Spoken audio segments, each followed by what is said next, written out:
Pertanyaan sederhananya adalah gimana sih cara kita menghadapi itu? Saya juga lagi belajar, ini bukan kata saya ya, tapi saya coba merangkum dari beberapa hadis, dari beberapa ayat. Mudah-mudahan ini jadi semacam tips dari Allah, dari Rasul, cara kita supaya lebih sabar dalam menghadapi ujian, khususnya ujian perasaan. Pertama, saya mengambil dari hadis riwayat yang diriwayatkan dari Abu Hurairah, hadis Hasan. Nabi SAW mengatakan, "Ma yazalul bala'u bil mu'mini wal mu'minati fi nafsihi wa waladihi wa malihi hatta yalqallaha ta'ala wa ma alaihi khati'ah."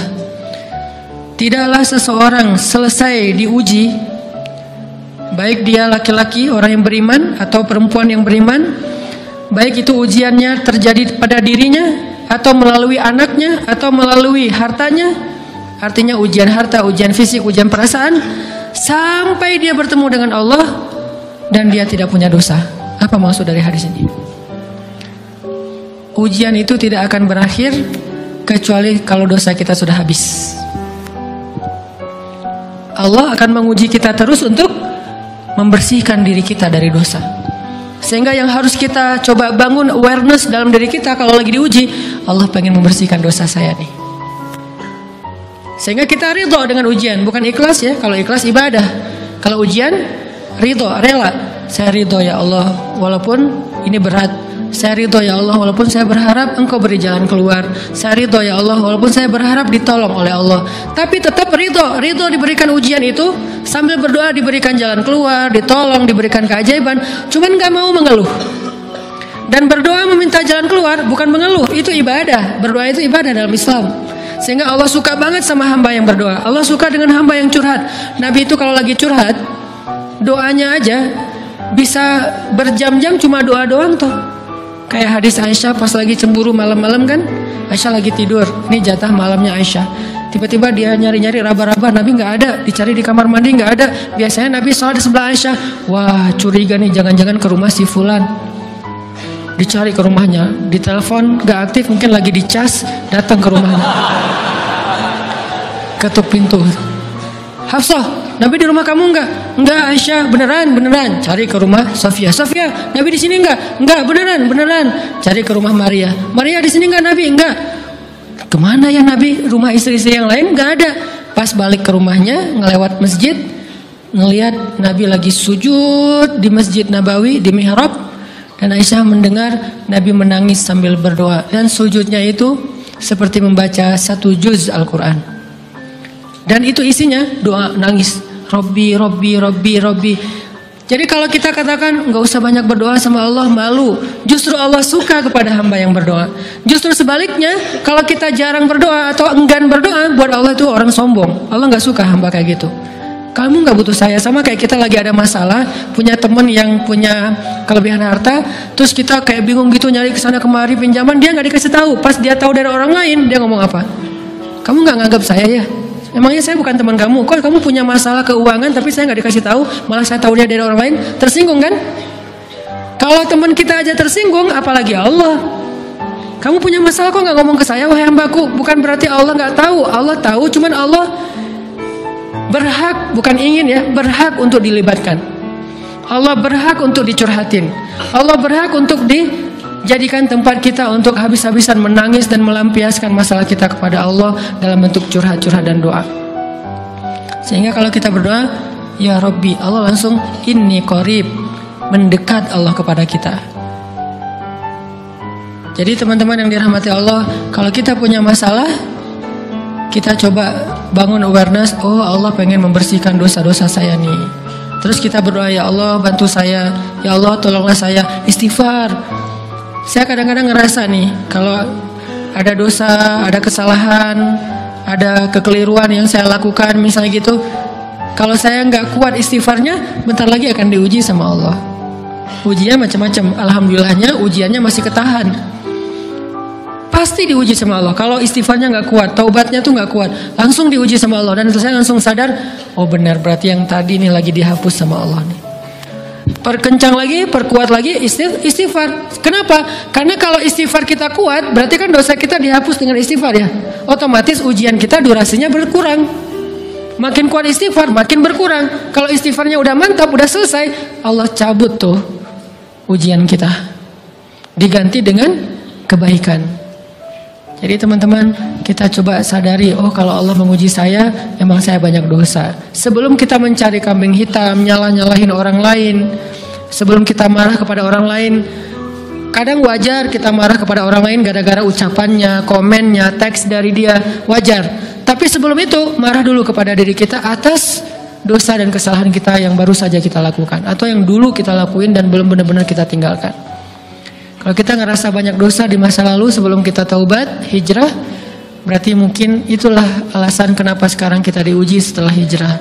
Kenapa agak-agak harus jungkir balik setelah kita hijrah? Kenapa harus sedikit berdarah-darah setelah kita hijrah? Anggap aja itu untuk mengkifarat, membersihkan dosa-dosa kita yang telah lalu. Supaya apa? Supaya kalau kita pulang kepada Allah, kita pulang dalam keadaan bersih, dan itu pasti akan menjadi orang yang paling beruntung. Daripada nanti diberesin di akhirat, mending diberesin di dunia kan? Soalnya kalau diberesin di akhirat itu lebih berat. Akhirat itu perlakuannya beda dengan di dunia. Di dunia kalau kita salah akan dibalas oleh Allah. Kalau kita belum taubat, dibalas oleh Allah sama. Tapi di akhirat ukurannya beda. Sehingga heran ya, kalau ada orang yang merasa beruntung lolos dari hukuman dunia, dia pikir dia udah lolos dari hukuman Allah. Mending dia beresin deh di dunia daripada nanti di akhir berlarut-larut. Itu bahaya banget. Kalau buat saya pribadi, dan saya yakin teman-teman juga kayak gitu, gak mau ada masalah di akhirat, mending masalah di dunia aja. Tapi masalah di dunia juga kita gak mau berlarut-larut, pengen cepat dimudahin sama Allah. Caranya istighfar. Tidaklah Allah memberikan kepada kita ujian kecuali salah satu alasannya pengen menghapuskan dosa. Idza kathurat dzunubul 'abdi walam yakun lahu min amalin liyukaffiraha fabtalahu Allahu bil hazan liyukaffiraha. Kalau seorang hamba banyak dosa dan dia nggak cukup amal untuk mengkifarat dosa-dosanya, Allah akan menguji dia dengan rasa sedih, dengan rasa kecewa, dengan rasa berat, sakit hati untuk mengkifarat dosa-dosanya. Itu yang kita bangun. Sehingga kalau ada masalah sama orang lain, kita memperbaiki diri dulu. Bukan sibuk dengan kesalahan dia terus-menerus yang gak mau kita maafin. Misalnya ada teman kita nih, jadi clash sama kita. Hal pertama yang kita bangun, astagfirullahaladzim, saya banyak dosa nih.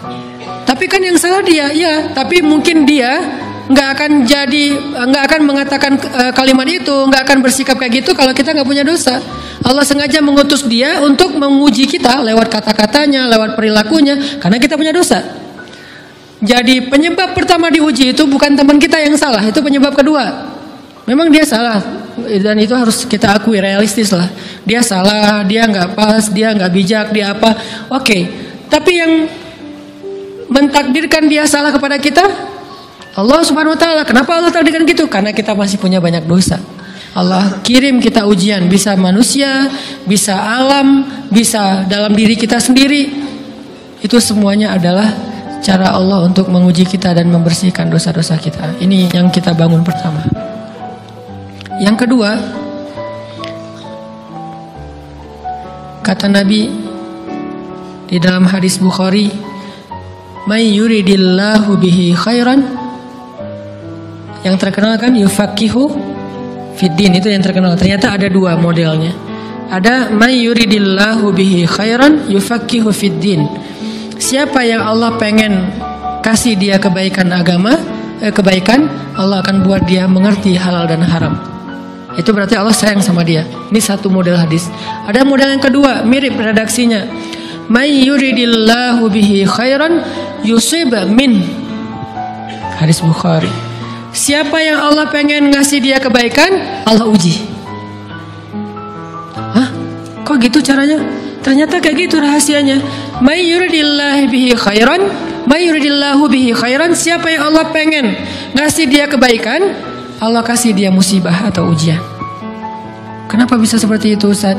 Fa inna ma'al usri yusra, Inna ma'al usri yusra. Seolah-olah Allah bilang di dalam ayat itu, kalau kalian mau dapat kemudahan, biasanya lewatnya kesusahan dulu. Kalau kalian pengen dapat keberuntungan, biasanya dapatnya kerugian dulu. Tapi keberuntungan dan kerugiannya pasti nggak sebanding. Keberuntungannya jauh lebih besar daripada kerugiannya. Kerugian itu kayak modal doang, DP. Jadi kalau kita mau dapat kejutan dari Allah, Allah kasih kita DP. DP-nya apa? Ujian. DP-nya musibah. DP-nya rasa nggak nyaman. Itu DP tuh. DP terhadap apa? DP dari Allah terhadap hadiah-hadiah besar yang Allah pengen ngasih ke kita setelahnya. Cuman banyak orang yang menolak DP ini. Sama kayak kita misalnya. Kalau kita mau ngasih dia hadiah, kita kasih dia kayak kejutan dulu. Dia lagi ulang tahun nih, disiram air dulu. Setelah itu dikasih hadiah-hadiah yang mahal. Rela nggak disiram air demi hadiah? Rela, udah siramin lagi aja. Kalau setelahnya ada hadiah. Yang kita nggak rela, kalau setelah disiram disuruh bersih-bersih sendiri dan nggak dikasih apa-apa, kan nggak rela tuh. Berarti ini bab iman. Yakin nggak kalau Allah tetap ngasih hadiah? Kan sabar dan iman itu ternyata tawaman, kembar. Kalau kita yakin Allah ngasih hadiah setelah ngasih kita DP ujian, ya kita akan sabar. Gak apa-apa deh, bentar lagi mau dikasih hadiah, digini-giniin juga gak masalah. Dibully, diapain sama Allah, biarin aja. Ya Allah saya sabar, kan bentar lagi mau dikasih hadiah nih. Ini masalah yakin. Tapi kalau kita gak yakin, apa sih maunya Allah gitu kan. Begitu kalimat ini keluar, maka yang muncul setelahnya adalah mengeluh, berputus asa, dan gak akan sabar menghadapi ujian. Ujian, kata Nabi, may yuridillahu bihi khairan, siapa yang Allah pengen kasih hadiah, siapa yang Allah pengen kasih kejutan, siapa yang Allah pengen kasih pertolongan, siapa yang Allah pengen kasih kebaikan, yusib min, Allah akan uji dia dulu. Ini sunnatullah. Sehingga kalau kita lagi diuji, yang kita lihat jangan ujiannya, apa setelah itu. Gimana ngelihatnya Ustaz? Gak kelihatan. Dengan mata hati. Istafti qalbak, tanya kepada hatimu, kelihatan gak? Dengan mata hati. Gimana ngelihat dengan mata hati? Dengan iman, saya percaya Allah pasti ngasih kebaikan setelah ini. Orang Allah sendiri yang ngomong, gak ada satu huruf pun di Al-Quran yang salah. Apalagi satu ayat, apalagi dua ayat. Fa inna ma'al usri yusra. Ditegesin lagi, inna ma'al usri yusra. Tapi usr dulu, baru yusr. Dikasih kesusahan sedikit, dikasih kemudahan yang banyak. Dikasih kesusahan sedikit, dikasih kemudahan yang banyak. Ini yang kita coba bangun, tajdidul iman. Bangun, memperbarui, yakin. Sehingga ketika kita diuji, sedih, wajar. Mengaduh sedikit, bukan mengeluh ya. Kalau mengeluh kan udah nyalahin Allah. Kalau ngaduh, yang namanya orang dicubit kan, itu ngaduh. Tapi kalau, apa sih maunya Allah? Nah itu ngeluh. Antara mengadu dengan mengeluh berbeda. Mengadu itu manusiawi, sedih itu manusiawi, air mata bahkan bukan hanya manusiawi, itu rahmat dari Allah. Orang yang nggak bisa menangis itu yang bahaya. Kalau kita masih bisa menangis, berarti kita masih peka hatinya. Bukankah anak kecil paling sering menangis? Berarti hatinya peka. Siapa lagi selain anak kecil yang paling sering menangis? Cewek. Cowok itu emang nggak punya perasaan, makanya jarang nangis. Cewek dikit-dikit nangis, jangan bilang, cemen banget sih nangis, apa, cengeng apa. Enggak, karena dia perasaannya lebih peka dari kita. Itulah kenapa Allah menitipkan bayi kepada perempuan. Kalau dititipin ke laki-laki, hancur. Di balik kepekaan perempuan, di balik sensitifnya perempuan, di balik perasaannya yang luar biasa, di situ Allah Subhanahu wa taala menitipkan amanah, dia yang paling baik dalam merawat bayinya. Perempuan secara umum mungkin lebih banyak bicara daripada laki-laki ya. Walaupun ada orang yang perempuan pendiam banget, ada yang nggak ngomong sama sekali, misalnya diem-diem aja, ada. Tapi secara umum perempuan lebih banyak berucap daripada laki-laki. Emangnya ini kekurangan? Bukan. Ini kelebihan. Kalau dia berikan itu dalam hal yang tepat. Apa yang tepat? Mendidik anak. Justru karena perempuan banyak ngomong, lebih baik dalam mendidik anak daripada laki-laki. Laki-laki itu kurang mendidik, kurang mengedukasi kepada anak dengan usia tertentu karena dia jarang memahamkan. Salah hanya marah, salah hanya ditegur. Kalau ibunya jelasin, gini sebelum tidur ibunya yang ceritain banyak cerita. Saya sendiri ngalamin. Sering mana seorang ayah sama ibu interaksi sama anak dalam bentuk verbal. Sering ibu. Jadi menangis itu rahmat dari Allah. Nggak apa-apa, nangis aja. Dan itu tidak disebut mengeluh. Kamu kok nangis sih? Kan orang Islam harus sabar. Emangnya nangis dengan sabar itu bertolak belakang? Sabar tetap sabar ya, nangis jalan aja terus nangis. Nangis apa pakai nangisnya nggak cuma nangis doang, emotikonnya juga nangis, berderai-derai gitu. Sampai air matanya menggenang gitu kan ya. Boleh lah. Ditambah lagi dengan visual menangisnya, posting bahwa dia lagi tertusuk duri dengan postingan kaktus atau apalah. Dia pengen share ke semua orang bahwa saya sedang sedih, sehingga nanti ketika ada orang yang menghibur dia dengan sedikit kata-kata yang sabar ya segala macam, wah makin berderai-derai. Itu belum jadi. Kecuali dia keluarkan kata-kata mengeluh, baru dia disebut orang yang banyak mengeluh, berputus asa. Kalau mengadu wajar. Walaupun ada nabi udah diuji berat nggak mau mengaduh, apalagi ngeluh. Zakaria digergaji mengadu aja nggak. Kenapa? Karena kata malaikat kalau kamu mengadu sedikit aja, maka Allah Subhanahu Wa Taala akan menghancurkan kaum ini. Dia kasihan kepada kaumnya, nggak mau mengaduh. Satu-satunya orang yang kita tidak boleh mengaduh hanya orang tua. Atau itu mengeluh kalau untuk orang tua. Kalau yang lain nggak disebut mengeluh. Kalau ke teman, malas nggak apa-apa. Jangan sering-sering tapi. Apaan sih? Ke teman boleh. Tapi ke orang tua, saja itu bukan lagi mengadu, itu sudah mengeluh. Khusus untuk orang tua. Kalau di antara manusia. Kalau kepada Allah dan Rasul, pastinya lebih dari itu. Ketika kita diam saja, tidak langsung beranjak sami'na wa ata'na labbaik ya rabbi wa sa'daik, enggak memenuhi panggilan Allah, itu sudah disebut bagian dari kufur ingkar. Tapi minimal kita mungkin masih mengaduh, kita masih menangis, kita masih lelah, kita masih merasa lemah. Setidaknya kita tidak mengeluh. Kenapa? Kita percaya Allah kalau mau ngasih hadiah kepada hambanya, DP-nya itu ujian. Dan yakinlah hadiahnya minimal 10 kali lipat lebih baik daripada ujian itu. Minimal, karena nggak ada amal soleh yang dibalas di bawah 10 kali lipat tuh nggak ada.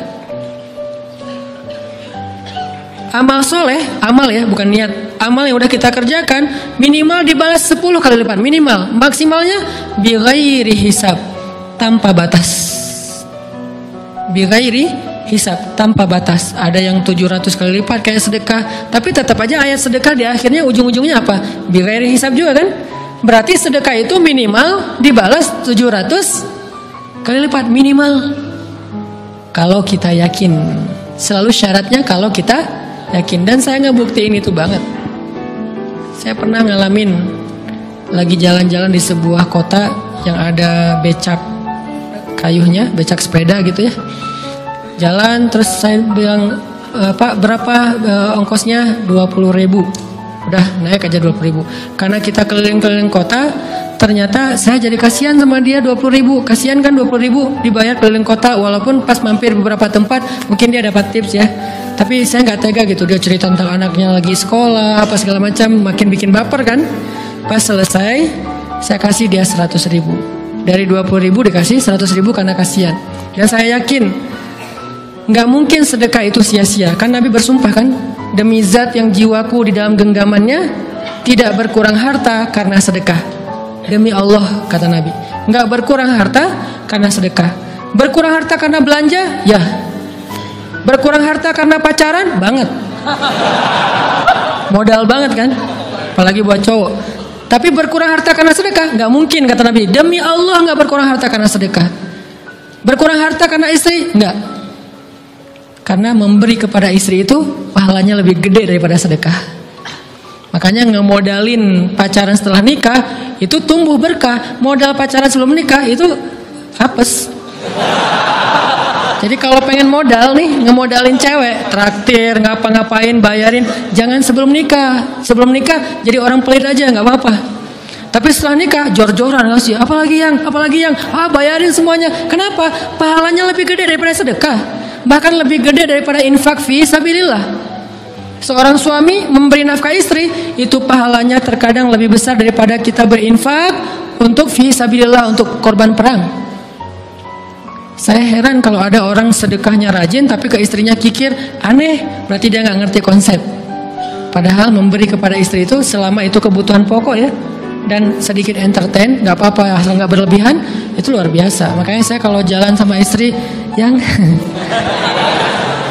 yang mana? Itu yang Oni suka. Oh ya, Oni suka. Kasih aja. Kenapa? Minta ini. Kasih. Selama ada kan kenapa nggak dikasih kan ya? Nanti Allah ganti. Makin rajin kita ngebayarin istri kita, ngebelanjain istri kita, makin Allah ngasih yang kita nggak pernah duga-duga. Sampai istri kita cemburu sama kita. Kok kamu duitnya banyak banget sih? Kan gara-gara aku sering ngasih ke kamu. Ya udah sini lain lagi. Mau ditransfer berapa gitu kan ya? Saya ngasih 100.000 ke si bapak. Dan saya yakin teman-teman sedekahnya pasti lebih dari itu karena 100.000 saya sebut. Kalau 1 juta ke atas saya nggak mau nyebut, malu dong, ria ya.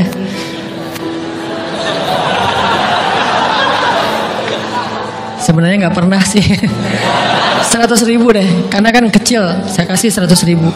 Ternyata begitu saya kasih 100.000 dia doa. Nah ini nih pentingnya sedekah ke orang yang membutuhkan tapi nggak minta-minta, dia tulus. Dia langsung doa, ya Allah Pak, mudah-mudahan rezekinya lancar, berkah, bertambah dan segala macam, bahagia keluarganya. Doa-doa ini semuanya dikabulkan dalam hitungan hari. Pertama, bertambah bahagia rumah tangganya, dapat kecupan dari istri. Dia nganggap suami saya cowok banget sih, mulai 1 nih. 2, demi Allah, selang 15 jam kalau nggak salah, karena waktu itu malam, besok paginya ada orang yang ngejar-ngejar saya pengen ngasih hadiah. Ustadz, saya pengen ketemu Ustadz. Maaf saya nggak bisa ketemu sekarang, lagi rush, lagi tight schedule gitu-gitulah, sok-sok gaya nggak jelas gitu ya. Terus Ustadz saya pengen banget ketemu, dia nggak ngomong pengen ketemu apa. Kalau dia bilang mau ngasih duit kan langsung saya prioritaskan kan ya. Berhubung dia nggak ngomong, ya udahlah, saya sosok jual mahal gitu. Tapi yang namanya rezeki kan gimana kita tolak, dia datang kan. Saya nolak. Pokoknya sebentar aja 5 menit nggak akan ganggu waktu Ustaz. Ya udah besok pagi ya pas breakfast gitu, pakai gaya-gaya dikit breakfast. Pas breakfast, oh ya siap Ustaz. Jam berapa? Jam 8. Udah janjian jam 8. Mungkin orangnya nih dengar live streaming, Pak jazakumullah khair jaza. Makasih banyak, mudah-mudahan Allah tambahkan rezekinya. Terus beliau besok mau flight ke luar kota jam 8. Akhirnya ngubungin lagi malamnya, Pak Ustadz maaf gak bisa ketemu besok karena saya jam 8 itu jadwal terbang. Oh ya udah nggak apa-apa, senang dong saya nggak jadi ketemu kan. Tahu gitu kan nyesel saya tuh, senang. Besok pagi jam 6, Pak Ustadz alhamdulillah ternyata penerbangan saya di delay ke jam 11. Allah delay penerbangannya demi ngasih rezeki buat saya. Kan luar biasa kan? Nah, ini hikmah kepedean saya, kegeeran kepada Allah gitu. Di delay demi saya. Kan kadang-kadang GR ya di depan Allah ya. Robbi akroman kan gitu ayatnya. Allah memuliakan saya dengan istighfar tetap. Akhirnya saya bisa ketemu Ustaz. Saya nggak baca WA-nya, terlambat baca, baru baca jam 8. Dia udah mulai agak putus asa, kayaknya udah gak mungkin ketemu nih. Jam 8 pas saya baca, ternyata orangnya nggak di delay. Ya udah saya balas, ya udah sekarang saya tunggu ya jam 9, maaf cuma sebentar. Nggak apa-apa Ustaz, 5 menit. Datang dia, datang ngasih apa coba? Ngasih duit 200 juta. Demi Allah, cuman berselang beberapa jam saya tolak-tolak. Tahu gitu Pak, datang malam ini aja.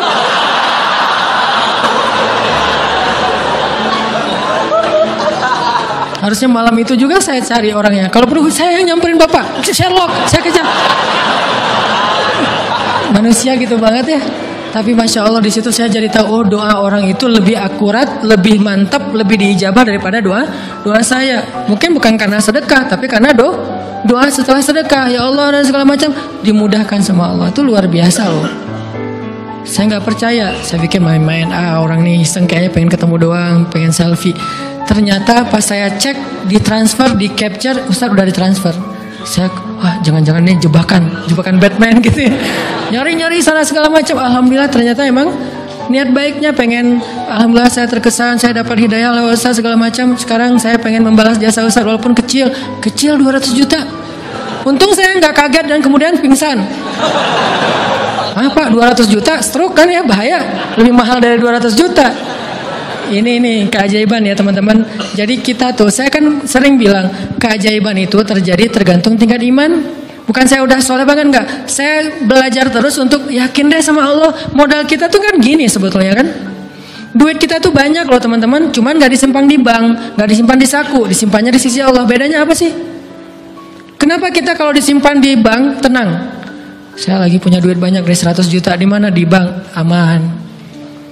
Kenapa kalau disimpan di saku aman, tenang? Kenapa kalau disimpan Allah nggak tenang?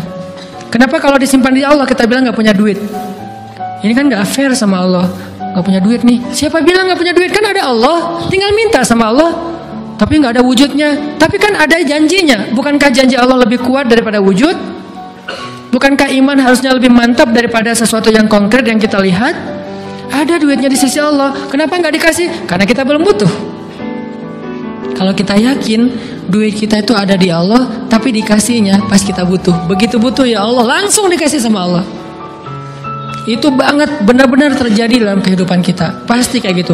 Tingkat tergantung kita yakin apa enggak. Nih kalau Allah bilang may yuridillahu bihi khairan, Allah kalau pengen ngasih hadiah kepada seorang hamba, Allah kalau pengen ngasih kejutan kepada seorang hamba, yusib, Allah kasih dia ujian sedikit aja.